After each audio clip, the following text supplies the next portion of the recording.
송은재TV 시작합니다. 홍준표 의원의 자세가 많이 달라졌습니다.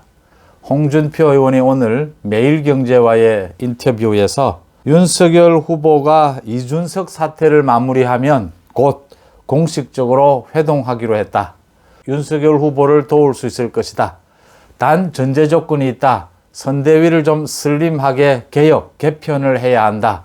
그 다음 김종인 위원장이 만약 영입이 되고 김종인 위원장이 만약 들어온다면 자신은 들어올 수 없다.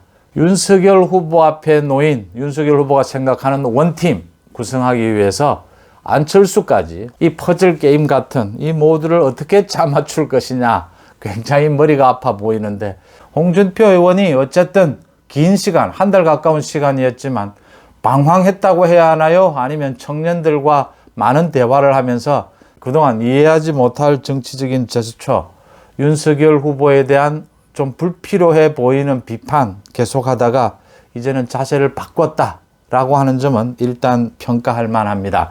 먼저 홍준표 의원의 인터뷰 내용부터 잠깐 소개를 해드리면요. 매일경제와 단독 인터뷰였습니다. 어제 저녁에 3시간 40분 동안 홍준표 의원이 윤석열 후보를 만나서 많은 얘기를 나눴다고 합니다. 이준석 사태가 마무리되면 공식적으로 회동하기로 했다라고 했습니다. 오늘 저녁에 지금 이준석 대표가 울산에서 김기현 원내대표를 만나고 있으니까 윤석열 후보도 곧 울산에 도착할 시간이 거의 되어 갑니다. 아마 김기현 원내대표의 중재로 해서 두 사람이 만나지 않을까 이렇게 보입니다. 윤석열 후보가 이준석 대표를 이렇게 오늘 만나는 것도 어제 저녁에 홍준표 의원의 조언, 다른 부분이기도 하기 때문에 이준석 사태가 마무리가 되면 윤석열 후보와 홍준표 의원도 공식적으로 회동을 할 것으로 이렇게 예상이 됩니다. 홍준표 의원은 선대위 전체를 슬림화하고 윤석열 후보 주변의 중진 그룹들, 중진 의원 그룹들에 대한 인사 조치가 있어야 하지 않느냐. 그 다음 이수정 위원장 영입에 대해서도 반대를 표시를 했습니다. 홍준표 의원은 또 김종인 전 비대위원장이 합류할 경우에는 어떻게 할 것이냐에 대해서 김종인 전 위원장이 들어오면 내 입장이 편해진다고 윤석열 후보에게 전했다. 어젯밤에 이야기를 했다라고 했습니다. 자신은 절대로 같이 할 수가 없다라는 생각을 드러낸 셈입니다. 홍준표 의원이 이야기하는 선대위 슬림화, 그 다음 윤석열 후보 주변에 경선 과정에서부터 측근으로 불리고 있는 권성동 사무총장을 비롯한 중진 의원들에 대해서 일정 부분 구조조정이 있어야 된다라는 이 지적은, 그러니까 당내 경선과 대선은 다르다라고 하는 부분은, 당내 경선은 굉장히 당원들에 대한 지지 굉장히 중요한 부분이었기 때문에 현역 의원들이 굉장히 중요해지는 부분이죠. 하지만 대선은 다르다. 대선은 이제 당원들의 지지를 얻고 중도층, 외연 확장에 나서야 하는 것이 승부처다. 사람도 달라져야 하고 전략도 달라져야 한다.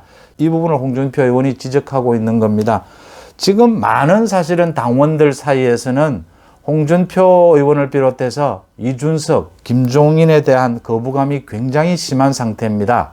그럼에도 불구하고 윤석열 후보가 이준석, 홍준표, 김종인에 대해서도 아직 손을 놓지 않고 있는 것은 외연 확장을 위해서 계속 플러스 정치를 해야 한다. 당원들, 많은 당원들이 지금 거부감을 표시하고 있는데도 윤석열 후보가 끝없이 인내하면서 이렇게 원팀을 만들려고 노력을 하는 것은 중도층, 청년층을 향한 외연 확장이 가능해야 대선에서 이길 수 있다라고 하는 부분을 윤석열 후보도 잘 알고 있기 때문으로 보입니다. 선대위를 슬림화하고 중진 의원들을 구조조정하는 문제, 이 부분은 윤석열 후보가 상당히 고민을 해야 할 것입니다. 오늘 저녁에 아마 이준석 대표와도 만나서 그 부분이 아마 집중적으로 의논이 되지 않을까 싶습니다. 오늘은 또 국민의힘의 초선 의원들, 재선 의원들 모두 나서서 대선 후보와 당대표가 화합해야 한다. 손을 잡고 대선을 치러야 한다. 이렇게 촉구를 하기도 했습니다. 정치가 굉장히 어려워지는 것은 정권 교체라고 하는 큰 대의 명분에 동의한다 하더라도 모두 자신의 정치적 계산을 깔고 있기 때문입니다. 이걸 어떻게 조정하느냐? 이건 역시 협상을 통해서 타협할 수밖에는 없다. 윤석열 후보도 일정 부분 양보할 수밖에는 없다. 또 모두가 다 양보해야 한다. 그런 점에서 과거의 갈등, 과거의 어떤 오래된 나쁜 추억들, 이런 부분들은 또 미래를 향해서 언제든지 바뀔 수 있다라고 하는 것이 이 타협이 갖고 있는 어려움이기도 하지만 이 정치적 타협이 갖고 있는 희망적인 부분이기도 하다. 이런 점입니다. 어쨌든 홍준표 후보가 윤석열 후보를 도울 수 있다라고 이렇게 자세 전환을 한 것은 굉장히 반가운 일이고, 윤석열 후보가 오늘 밤에 울산에서 이준석 대표를 만나서 어떤 형태로, 결국 가장 중요한 것은 정치적 타협일 수밖에 없다. 김종인과 홍준표, 이준석과 안철수, 사실은 서로 손을 잡기가 굉장히 어려운 사이가 아니냐, 불가능한 것이 아니냐, 이렇게 생각할 수도 있습니다. 이 부분 불가능을 가능으로 바꾸는, 거기에는 많은 정치적 계산과 정치적 타협, 거기에다가 정권교체라고 하는 대의 명분에 대한 일치된 의견, 명분, 이런 많은 부분들, 그 사이에서 윤석열 후보가 정치력을 발휘해서 이렇게 어려운 부분들을 풀어나가는, 각자 윤석열 후보를 중심으로 해서 거리 조정에 따라서 함께할 수 있는 여지는 충분하다. 이런 전망들도 나오고 있습니다. 불가능해 보이는 것을 가능으로 바꾸는 게 또 정치의 묘미라고 하지 않습니까?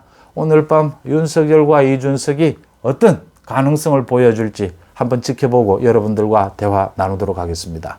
송문재TV 마칩니다. 고맙습니다.